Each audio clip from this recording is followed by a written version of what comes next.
Channel 4. Chinook transport helicopters clatter onto the desert floor, disgorging platoons of US Marines exercising while time remains. You got to make sure that only one of them's digging in, the other one's providing security, okay?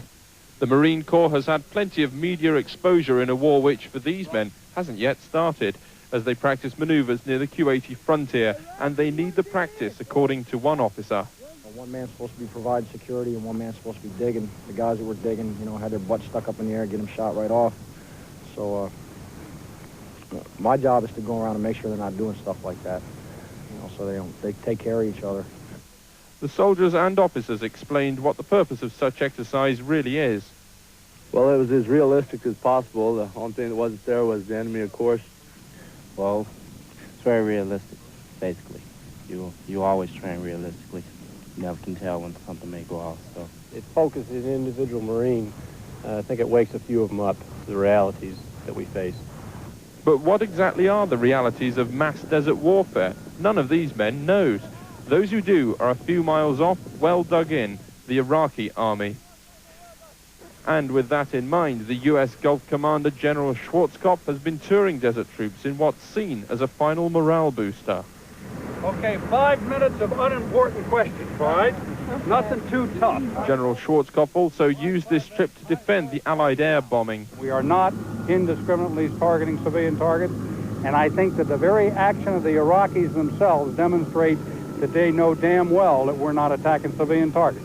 Since right now they've dispersed their airplanes into residential areas, they've moved their headquarters into schools, they've moved their headquarters into hotel buildings, they put guns and things like that on top of high-rise apartment buildings.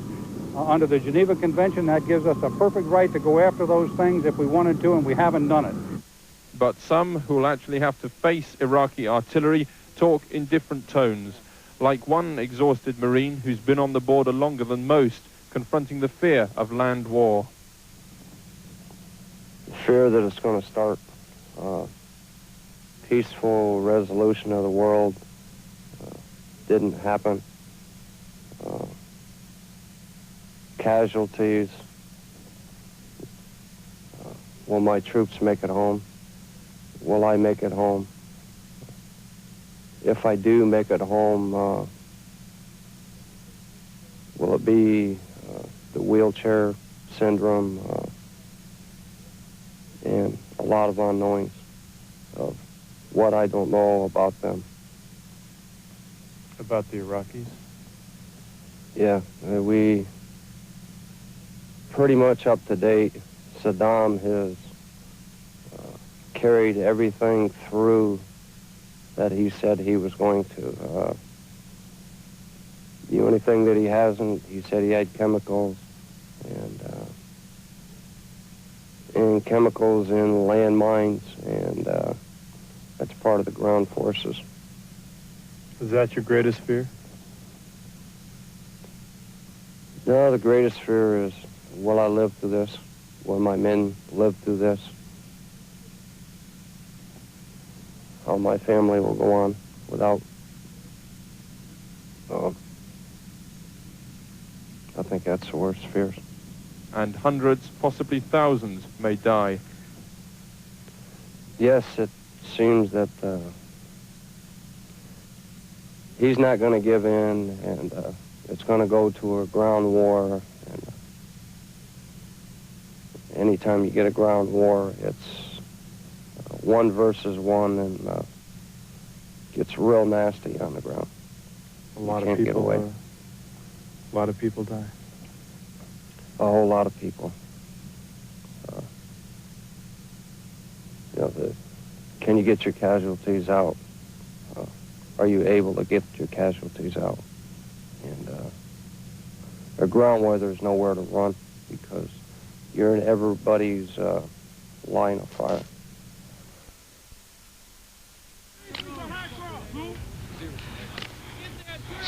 Signs of a ground war coming closer in the Persian Gulf as Iraq continues to insist the bomb bunker was filled only with civilians.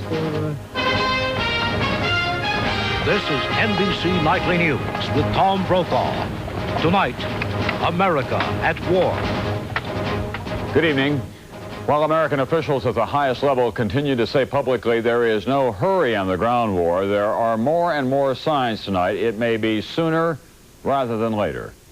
NBC's Fred Francis is at the Pentagon on the mounting evidence. Fred?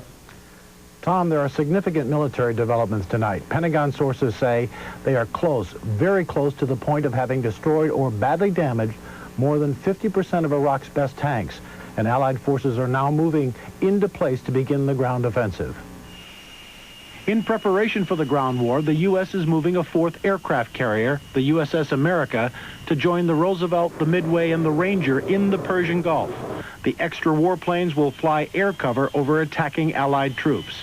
One official told NBC News it is now time to move, that many of Iraq's remaining tanks are now covered completely with sand, hard to see, literally buried and in revetments to escape the bombs and missiles fired by pilots of attack jets. It's hard to, tell you, unless you're right over top of it, it's hard to tell which revetments have anything in it. So. The Pentagon reported today that 1,300 of Iraq's 4,200 tanks are now confirmed kills, and the real number of tanks out of action is much greater.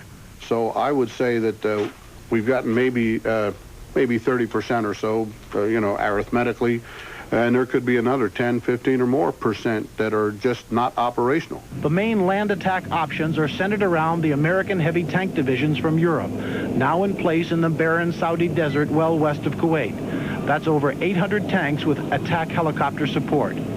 Those armored columns can blitzkrieg into Iraq, head north to Baghdad, cut into the soft defenses in western Kuwait, or hook around to strike the much vaunted but now badly mauled and disoriented Republican Guards. The bombing campaign, particularly the 24-hour aspect where they're not getting any sleep, there's no rest, psychologically it's affecting them, but just as importantly, they're suffering casualties both in equipment but also in men and materiel. Other U.S. Army, British, French, Arab, and Marine divisions, not necessarily positioned in this way, will begin probing actions into the southern Iraqi ranks in Kuwait, and the U.S. Marines will come ashore somewhere on the coast.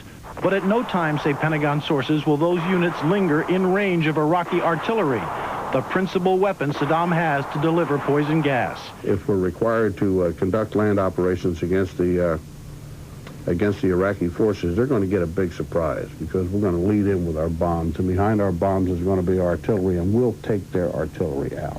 NBC News has been told that the most important Republican Guard unit, the Talkalna Division, has already had half its artillery and tanks destroyed. And as U.S. and Allied armies await orders to attack north, everything not covered with sand on the battlefield will be attacked by Allied aircraft. Tom?